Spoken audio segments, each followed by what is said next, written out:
The woman placed the apple into the machine.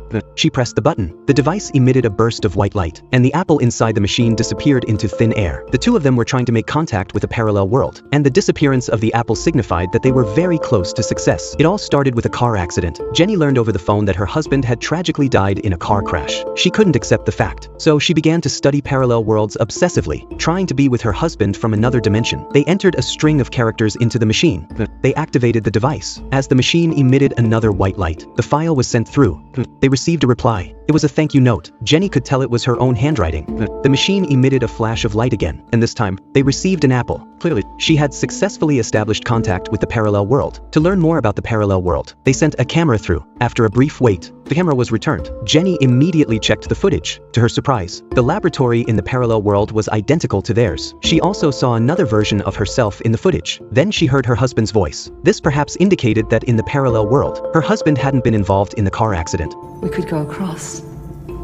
No way, that's way too dangerous. Jenny missed her husband terribly, and ultimately, she couldn't control herself. She secretly went to the laboratory alone, set the parameters, and activated the machine to transport herself to the parallel world. She arrived at the place where she often met her husband, and sure enough, in this world, her husband was still alive. But Andrew was shocked to see Jenny. You're supposed to be dead. I'm alive, and I'm fine. I'm going crazy.